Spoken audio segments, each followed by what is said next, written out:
sebenarnya rekomendasinya harus menggunakan masker, baik kita maupun dia. Jadi jelas ya kita janganlah kalau sama keluarga masa terus nggak tadi itu ya nggak peluk, nggak cium ya nggak mungkin. Tapi paling nggak kita minimalkan aja resiko itu. Kalau nanti misalnya terkena gimana? Ya itu di luar kuasa kita ya.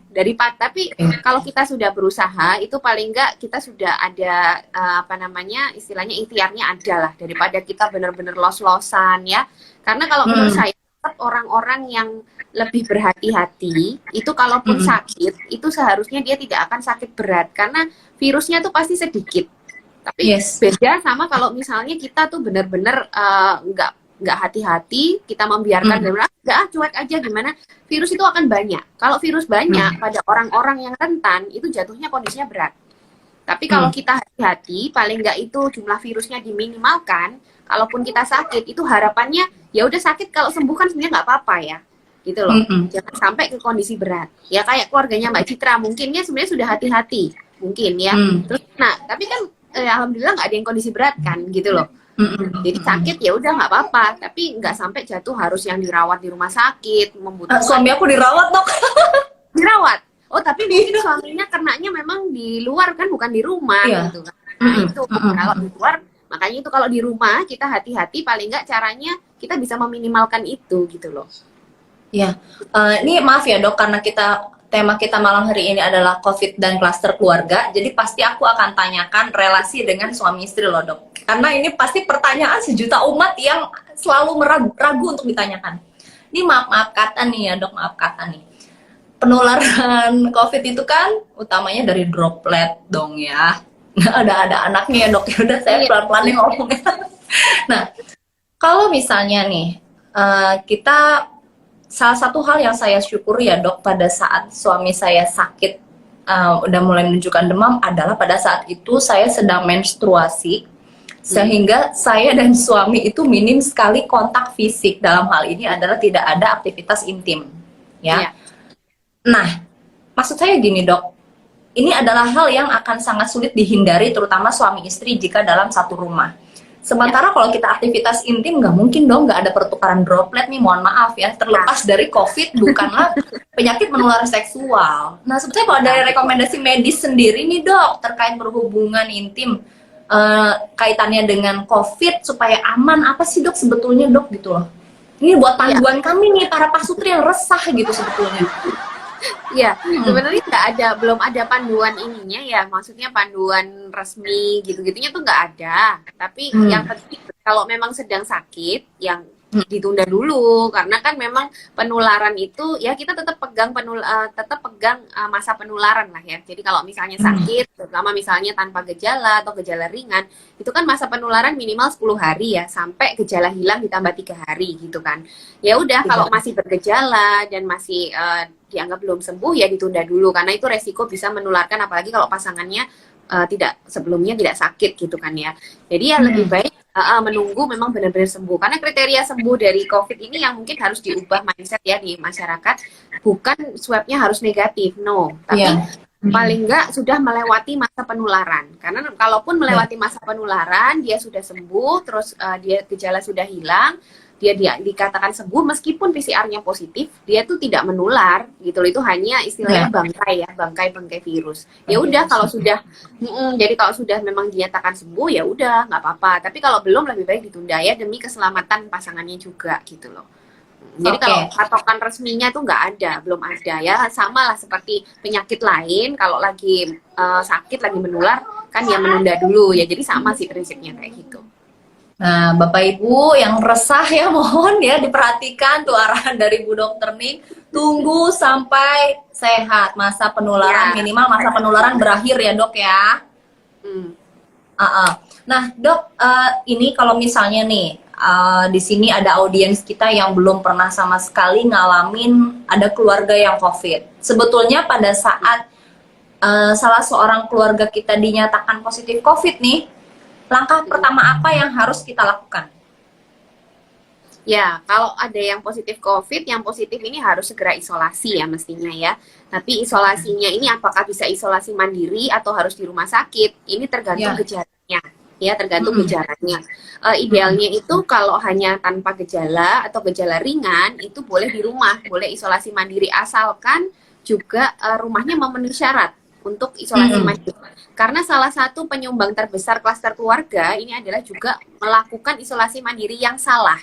Itu juga salah satu hal yang bisa menyebabkan peningkatan terjadinya klaster keluarga. Ya salah seperti apa, yang benar seperti apa, Dok?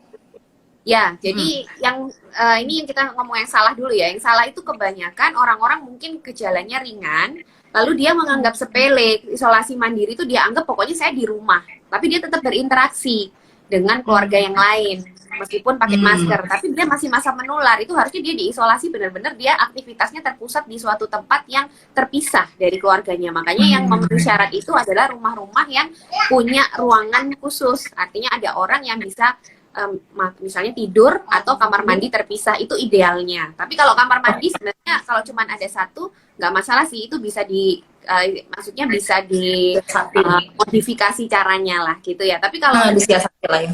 Disiasati ya. Tapi kalau misalnya tempat tidur atau ruang tidur itu memang lebih baik terpisah supaya menghindari kontak fisik ya. Apalagi kalau punya anak-anak kecil, masa jangan deket-deket papa, jangan deket-deket mama, kan sulit sama anak kecil ya. Jadi lebih baik memang benar-benar ayah atau ibunya ini kalau memang positif ya udah di kamar, jadi anaknya benar-benar nggak ketemu gitu. Daripada kalau tanggung dia misalnya hanya jaga jarak, saya yakin nggak bisa. Nah ini yang sering salah di situ ya, karena mungkin gejalanya dia merasa ringan, jadi dia lengah, terus dia tetap kontak fisik dengan anaknya, kontak fisik dengan suami atau istrinya. Nah ini yang salah, akhirnya terjadi penularan yang di keluarga itu, gitu sih Mbak Citra. Ya.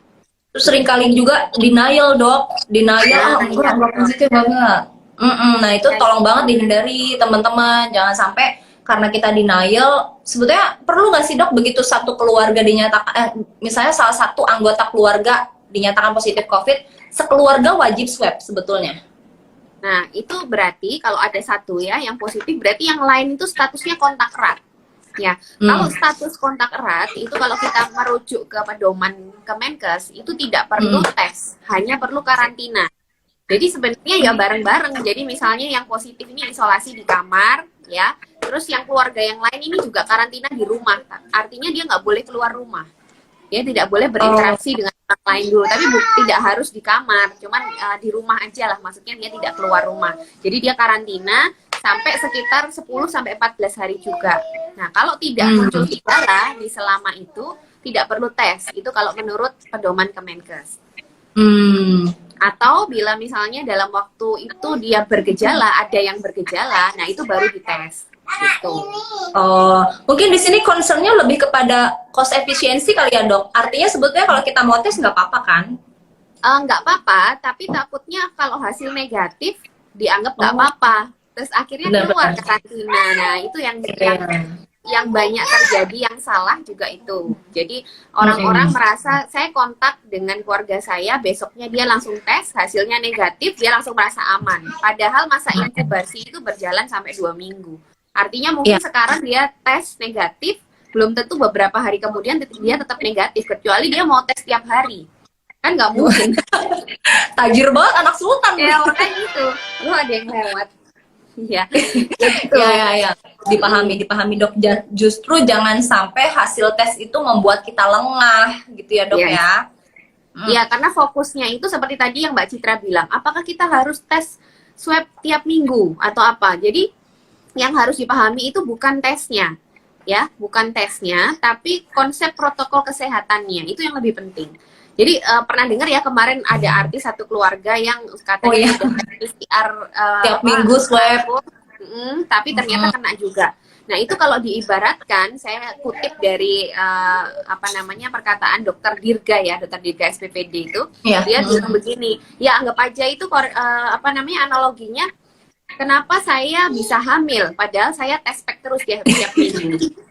Bisa kan ya dianalogikan begitu ya. Artinya tes itu tidak mencegah Anda hamil kan, gitu loh. Tapi bagaimana kelakuan Anda, gitu loh. Makanya ini sama. Meskipun Anda swab tiap minggu atau tiap hari sekalipun, tapi kalau Anda tidak melakukan protokol kesehatan, ya tetap aja bisa positif gitu. Ya itulah analogi. Ya menarik ya. Jadi sebenarnya setajir apapun kita, walaupun kita bisa tes setiap hari, itu tidak menjamin kita nggak kena kalau tidak menerapkan protokol kesehatan. Nah tapi gini dok, bicara soal protokol kesehatan, beberapa orang kalau diingetin protokol kesehatan, termasuk saya, kadang tuh awam tuh udah enak banget dikasih tahu protokol kesehatan, iya tahu. Nah tapi sebetulnya apa benar? Aku baca tuh postingan dokter Ning, apa iya ibu sudah benar-benar paham protokol kesehatan? Kan gitu ya dok ya. Nah bisa nggak sih dijelasin dari sudut pandang dokter Ning nih tadi terkait postingan yang hari ini apa kemarin gitu kan? Sebetulnya protokol kesehatan yang benar-benar bener itu kayak gimana sih gitu? Terutama dalam hal ini dok, penerapannya di dalam untuk keluarga gitu dok. Ya, ya, saya kemarin bikin postingan itu sebenarnya juga terinspirasi dari keluarga artis ini. Artinya seolah-olah kan kita 1 tahun ini sudah paham ya, ternyata belum kan gitu loh. Karena mereka menganggap dengan swab yang berulang itu mereka aman. Tapi kan kita lihat mereka tiap hari juga berinteraksi dengan banyak orang, mereka tiap hari juga mungkin bepergian, ya itu termasuk hal-hal yang kurang diperhatikan. Padahal justru itu yang penting.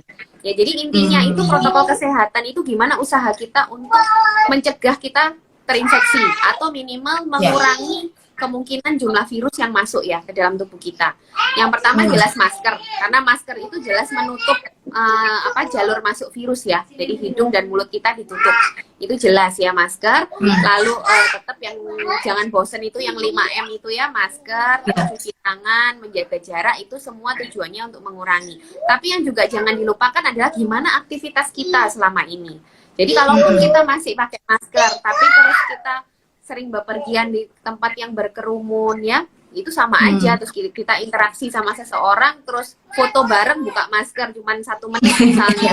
Ya, itu juga hal-hal yang titik lengah yang kadang-kadang orang menganggap jadi anggapannya itu cuman 1 detik, cuman 2 detik aja buka masker nggak apa-apa gitu loh. Padahal itu penting juga. Ya sama sih kalau di rumah yang sering saya soroti adalah kita menerima tamu, meskipun itu keluarga ya atau itu kerabat, itu sering sekali terjadi di situ penularannya. Karena kita menganggap dia keluarga, kita nyantai-nyantai aja seperti biasa. Harusnya ada ekstra perlindungan ya. Artinya misalnya pakai masker harus mau full semua pakai masker. Kalau misalnya ada tamu ya, terus harus benar-benar jaga jarak. Tapi kan sulit ya kalau di keluarga. Nah itu jadi protokol kesehatan tuh tidak sekedar cuma 5M sih sebenarnya, tapi gimana aktivitas kita sehari-hari tuh itu lebih penting. Ya jadi itu maksudnya protokol kesehatannya itu. Kalau kita bisa pakai masker, saya sudah gini tapi kok saya bisa kena. Tapi kamu tiap hari bepergian ke tempat umum, kamu tiap hari menghadiri acara-acara rame, kamu makan di sana, meskipun kamu nggak ngobrol sama orang, tapi kamu makan buka masker ya bisa kena juga gitu loh. Jadi tidak sesimpel itulah ya protokol kesehatan itu. Makanya kita selalu mengingatkan, karena disitulah titik-titik lengah kita selama ini. Gitu. Ya Allah, rasanya tersindir dari semua kata-kata dokter itu. Majelek semuanya, karena emang iya sih dok. Aku ya dok, kadang ada momen dimana aku sama suami itu di rumah udah kayak enek banget berdua, ditambah kita punya 2 balita ya dok, sehingga aku sama suami tuh ada momen kita keluar rumah dulu deh bentar aja gitu dok, kita keluar rumah dulu deh, jalan dulu lah gitu, prokes, tapi ya sebetulnya dengan kita keluar rumah ya kita harus siap terpapar sebetulnya gitu kan dok. Ya. Ya ini boleh ya keluar kayak Mbak Citra tadi, tapi harus sudah siap gitu loh, sudah siap kalau memang itu resikonya. Kalau nggak mau mengambil resiko, ya sudah jangan kurangi kegiatan itu, gitu aja lah. Itu kan keputusan ada di tangan kita. Bener. Nah terus gini dok, tadi aku mau nanya soal gini, problemnya tuh gini kan, para istri itu di rumah perannya itu kan salah satunya adalah mengatur asupan gizi di keluarga dalam rangka apa, katanya kalau gizinya cukup imunitasnya lebih baik lah ibaratnya gitu. Kita bukan meningkatkan imunitas, nanti salah ya dok ya, menjaga agar imunitasnya sesuai dengan harapan intinya gitu. Sebetulnya mungkin beberapa dari kita tuh punya anggapan gini dok, kita udah berusaha menyiapkan makan gizi seimbang, tapi kenyataannya kadang menu yang disiapkan nggak cocok, akhirnya nggak dimakan lah menu gizi seimbang itu, akhirnya nggak terwujud untuk dikonsumsi.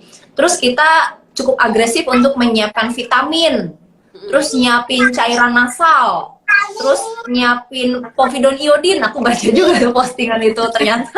Nah, sebetulnya peranan makanan gizi seimbang, peranan vitamin, cairan nasal, dan kumur povidone iodin itu seperti apa sih dok dalam pencegahan COVID? Ya, oke. Jadi sebenarnya untuk mencegah ya, kalau kita bicara pencegahan, itu semua itu nggak ada gunanya. Swabnya masih positif, ya masih positif. Terus yang membingungkan ada angka CT 30. Sebetulnya kapan suami saya bisa benar-benar beraktivitas kembali?